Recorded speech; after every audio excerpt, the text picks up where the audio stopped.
If you want to change the world, start off by making your bed.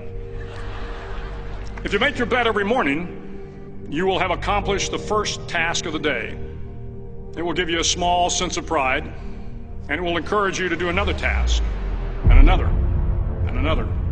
And by the end of the day, that one task completed will have turned into many tasks completed. Making your bed will also reinforce the fact that the little things in life matter. If you can't do the little things right, you'll never be able to do the big things right. And if by chance you have a miserable day, you will come home to a bed that is made, that you made. And a made bed gives you encouragement that tomorrow will be better. To pass SEAL training, there are a series of long swims that must be completed.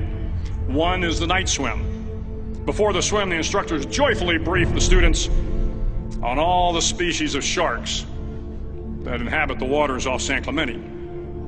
They assure you, however, that no student has ever been eaten by a shark, at least not that they can remember.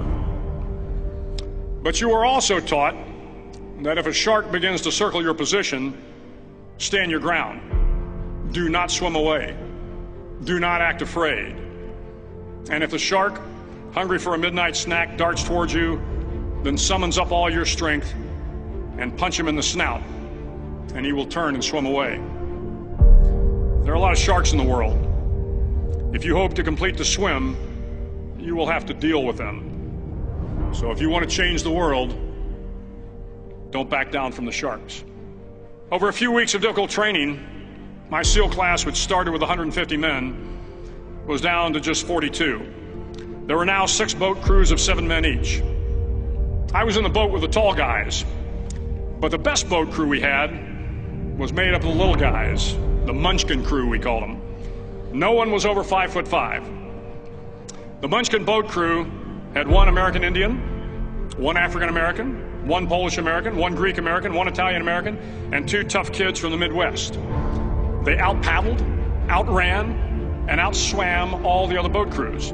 The big men in the other boat crews would always make good-natured fun of the tiny little flippers the Munchkins put on their tiny little feet prior to every swim.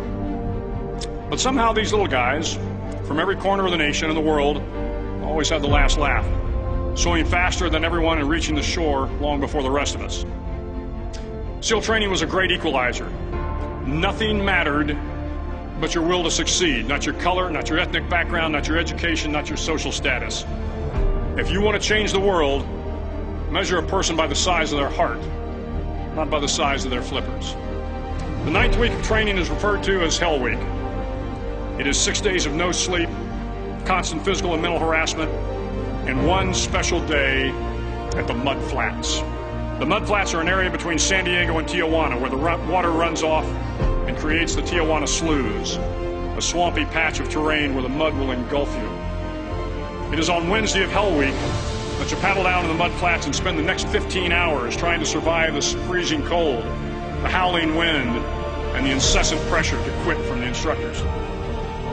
As the sun began to set that Wednesday evening, my training class, having committed some egregious infraction to rules, was ordered into the mud. The mud consumed each man till there was nothing visible but our heads.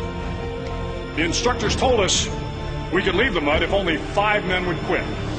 Only 5 men, just 5 men, and we could get out of the oppressive cold.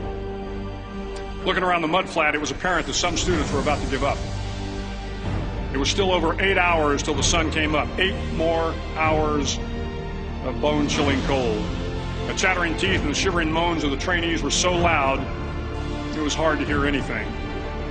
And then one voice began to echo through the night. One voice raised in song. The song was terribly out of tune, but sung with great enthusiasm. One voice became 2, and 2 became 3, and before long, everyone in the class was singing. The instructors threatened us with more time in the mud if we kept up the singing, but the singing persisted, and somehow the mud seemed a little warmer, and the wind a little tamer, and the dawn not so far away. If I have learned anything in my time traveling the world, it is the power of hope. The power of one person, a Washington, a Lincoln, King, Mandela, and even a young girl from Pakistan, Malala. One person can change the world by giving people hope. So if you want to change the world, start each day with a task completed. Find someone to help you through life. Respect everyone. Know that life is not fair and that you will fail often. But if you take some risks, step up when the times are the toughest, face down the bullies, lift up the downtrodden, and never ever give up. If you do these things, the next generation and the generations that follow will live in a world far better than the one we have today. And what started here will indeed have changed the world for the better.